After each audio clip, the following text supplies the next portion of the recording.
Attention les frappes lointaines, évidemment de Bastos qui a déjà réussi 4 coups francs directs cette saison.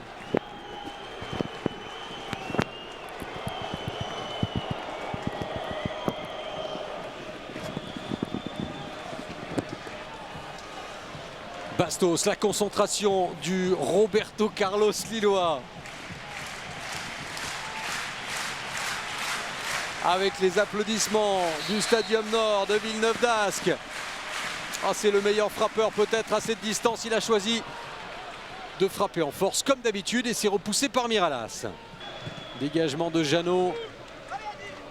Et vers Gomis qui n'aura pas le dessus.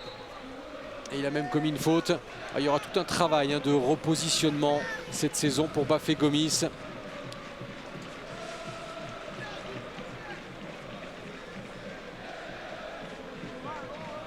Rami.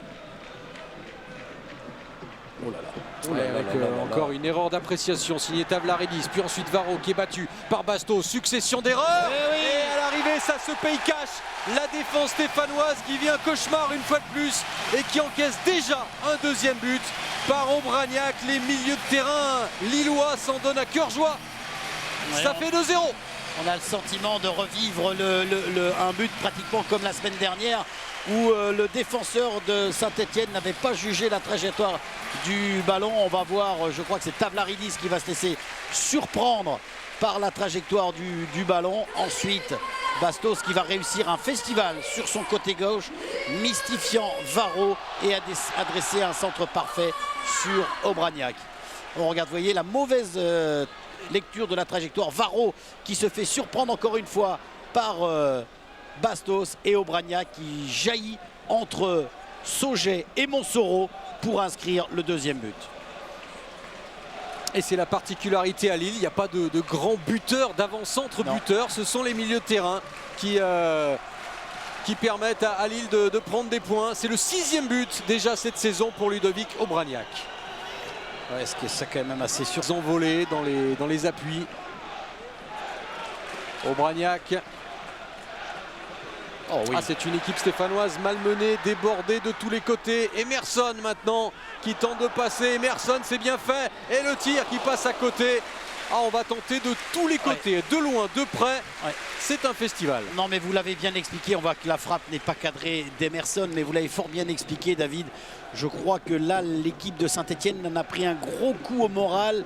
Autant elle avait tenté pendant 30 minutes de bien contrôler cette équipe de Lille. Là, depuis 5-6 minutes, c'est un petit peu du n'importe quoi parce que tout le monde est en retard par rapport à l'adversaire. Et ça, dès qu'il y a un décalage, ça perturbe.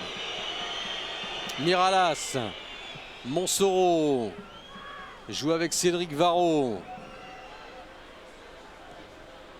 Redonne à Montsoreau, c'est pas très précis. Je ne sais pas si c'était le choix numéro 1 de Varro. Moi j'étais persuadé qu'il allait donner à Tavlaridis. Et touche en faveur de Lille. La physionomie du match est assez claire. Des Stéphanois qui ont du mal vraiment à récupérer après ces 2 buts encaissés. Des erreurs, de grosses maladresses très souvent.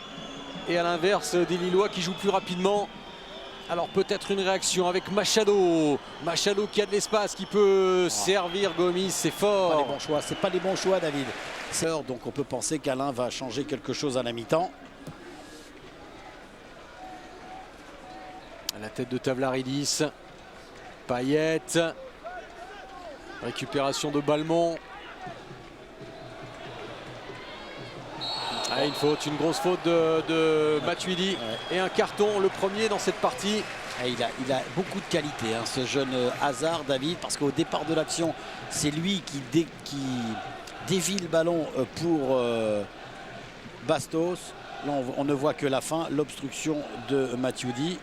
Regarde, ah ben non, c'est encore Bastos qui se fait descendre. Et un coup franc pour Obraniak. On est dans le temps additionnel de cette première période. L'addition est déjà lourde pour les Stéphanois avec au deuxième poteau sortie finalement de Jérémy Jeannot. Et on en reste à ce score logique de 2-0. Saint-Etienne n'y est pas du tout. Et Lille, proprement, sérieusement, très appliqué, a déjà fait la différence à la pause 2-0. Allez, on va écouter Ludovic Obraniak. Ludovic Obraniak, second buteur de la soirée pour le moment. Ludovic, est-ce qu'on peut dire que Lille a fait le plus dur en faisant le break avant la mi-temps? Non, loin de là, on l'a vu contre Caen il y a 15 jours de ça, un peu plus.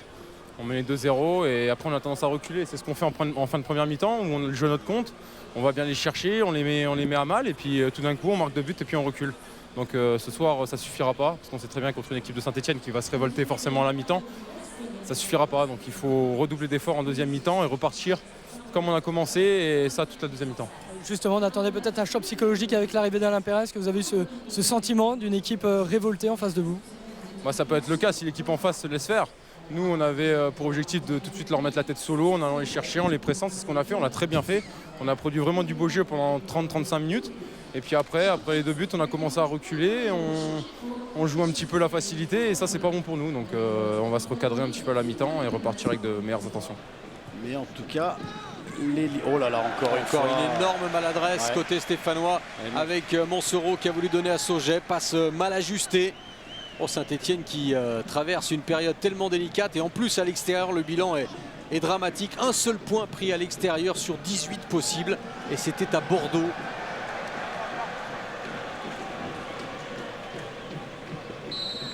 Et un corner d'entrée dès le début de cette seconde période, frappé par Obraniak. Il était bien tiré dans les bras de Jérémy Janot devant son banc pour essayer d'aider un petit peu sa nouvelle équipe à revenir dans cette partie, mais elle est battue dans tous les domaines. Regardez, il y a même un contre favorable aux Lillois. Ouais, mais c'était bien joué ce qu'a tenté Vitek, hein. Contrôle orienté et tenter le ballon de donner le ballon à Bastos. Et c'est un corner pour le LOSC. Ouais. On peut penser que Rudy Garcia a dit de ne surtout rien lâcher, de continuer sur sa lancée. C'est pour ça qu'il incitait et Djedjou et Rami à monter. Le deuxième poteau, Jérémy Janot dans les bras.